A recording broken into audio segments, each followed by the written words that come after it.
Bolti et moi, on va sortir de la forêt bretonne, voir un petit peu ce qui peut se passer sur ces camps de gilets jaunes. Antisémites, racistes, les feignants, les sans-dents. T'es prêt, Bolti? On décolle.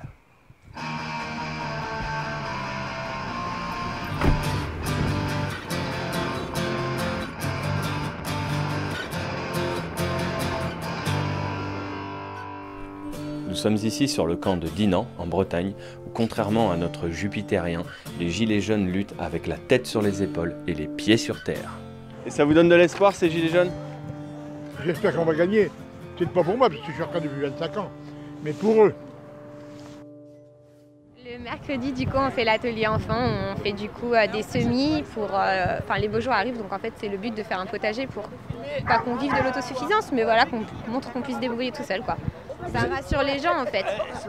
Un petit potager pour les enfants. On a un potager permaculture. Donc c'est ouvert à tout le monde. Le terrain il était en friche, il y avait 2 mètres de ronce. Il y a du boulot, c'est pas fini. C'est pas fini. Et la motivation, elle est là. En tout cas, vous avez un super terrain là. C'est quoi? C'est un terrain privé? Alors, c'est un terrain qui appartient à des personnes qui sont décédées. Donc, on s'est renseigné sur le cadastre. Effectivement, il appartient à des personnes qui sont décédées depuis plus de 15 ans. Donc, oui, on a essayé d'être en accord avec la voisine. On veut aussi vivre autrement et se rapprocher un petit peu des choses qui coûtent moins cher, d'aller directement au producteur, d'éviter de passer par des intermédiaires quand on peut, quoi. Et puis d'aider ceux qui sont vraiment en difficulté, parce qu'actuellement sur Dinan, c'est impressionnant le nombre de personnes qui sont vraiment en difficulté économique pour remplir leur frigo. Ça se met en place petit à petit, ce sera un jardin bio, hein, sans pesticides, sans rien du tout, sans le fameux glyphosate dont on parle souvent en ce moment.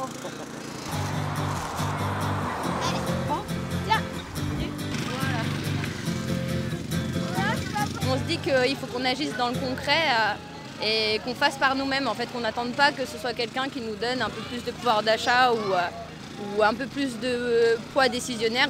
On peut mettre des choses en place au quotidien pour avoir de la nourriture de qualité. Donc voilà, en attendant que ça produise, on essaye de se rapprocher des petits producteurs de notre région. Puis voilà, ça permet de resserrer un peu les rangs, de refaire une certaine cohésion, je pense, dans le mouvement. Ça fait du bien à tout le monde. Même si c'est pas une transition qui est facile parce qu'on est tous dépendants en fait de ce modèle-là, on essaye de s'en émanciper en fait petit à petit, quoi. Ça change un peu des manifs? Ouais, c'est vrai que ça change un peu des manifs. Là, c'est dans la construction, c'est dans le long terme. Voilà, puis c'est l'entretien du site, et puis ça reflète aussi l'image des gilets jaunes un peu, quoi. Ouais. On la voit pas beaucoup à la télé, celle-là, hein, par contre. C'est vrai, ouais. On voit toujours les mauvais côtés. On essaye de créer le monde qu'on aimerait voir demain, voilà, c'est ça l'idée en fait. Parce que toi, tu es handicapé de naissance, tu m'expliquais. Alors comment tu fais pour t'en sortir avec 860 € par mois depuis tout ce temps? Tu te fais pas trop de plaisir, quoi.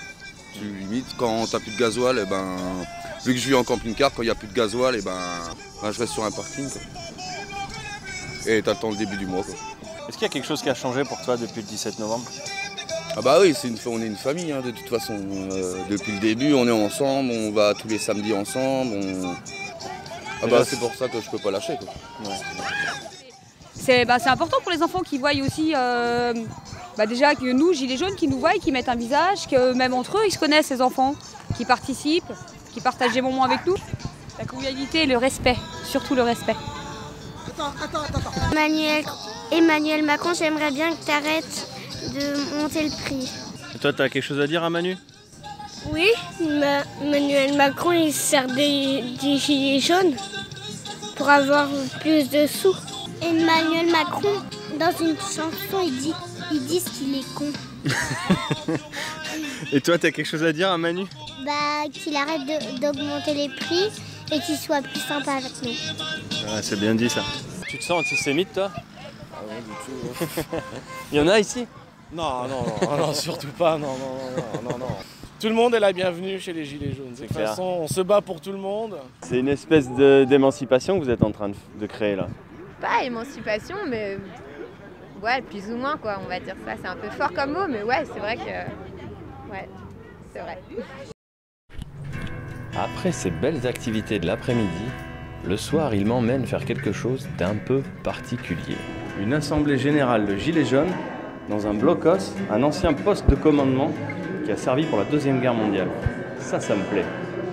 Je ne suis pas là pour vous dévoiler ce qu'il s'y raconte, mais pour vous montrer que c'est pas parce que vous les voyez moins sur les ronds-points que les gilets jaunes ne s'organisent pas. C'est chouette, hein. Là, on a vraiment l'impression d'être en résistance, non? Non, mais c'est ça, on est dans la résistance, c'est clair. Ouais, c'est le symbole un peu de la résistance, entre guillemets, de dire ouais, on est encore là et ça plaît pas et on sera toujours là en fait. Il y a quand même un petit symbole fort derrière de reconquérir ça pour un mouvement pour lequel on se bat pour notre liberté en fait. Faire la même chose que ce que ont fait nos grands-parents, se battre pour la liberté. Le lendemain, je reprends la route vers Beau, dans le Morbihan, pour continuer à comprendre les gens qui sont depuis le début sur le terrain. Alors salut Charlotte. Salut Ludo. Alors tu m'as dit, donc toi tu travailles dans l'agriculture. Oui, je suis ouvrière agricole dans une champignonnière. J'ai commencé ma première manifestation à Beau le 17. D'accord. Et depuis, en fait, je suis tout le temps là, après le travail, pendant mes heures de pause. Et les week-ends, je suis là. Qu'est-ce que ça a changé chez toi depuis le 17 novembre? Une grande humanité. Ça m'a apporté beaucoup de soutien. Pourquoi à ton avis est-ce que les agriculteurs, on les voit pas trop dans le mouvement? Parce que les pauvres sont débordés, ils ont énormément de travail, ils comptent pas leurs heures et qu'au final ils n'ont pas le temps de venir manifester, mais leur cœur y est. Qu'est-ce que tu as à dire alors aux gens qui sont sympathisants gilets jaunes mais qui n'ont pas bougé encore? Je pense qu'ils devraient venir nous voir, nous causer, pas nous regarder derrière leurs écrans de télé, parler avec nous, comprendre le mouvement. Que chacun y trouve sa place? Voilà, que chacun trouve sa place, que chacun puisse s'intégrer à ce mouvement. Chacun s'approprie le mouvement? Voilà, tout que à fait. Chacun se trouve un rôle, trouve quelque chose à faire? Surtout, il faut que vous veniez nous voir, il faut que vous veniez nous parler, c'est important les gens. Aujourd'hui, je préfère que mon fils, au final, il grandisse avec un gilet jaune plutôt qu'avec un costard de banquier en fait. C'est notre dernière chance pour avoir une vraie justice sociale. Que l'on arrête de se mentir, si on accepte de regarder et de comprendre ce combat des gilets jaunes, quasiment tout le monde est avec eux. Il ne reste plus qu'à trouver sa place dans ce combat et à faire quelque chose. À votre avis, la solution, elle va venir de où? De la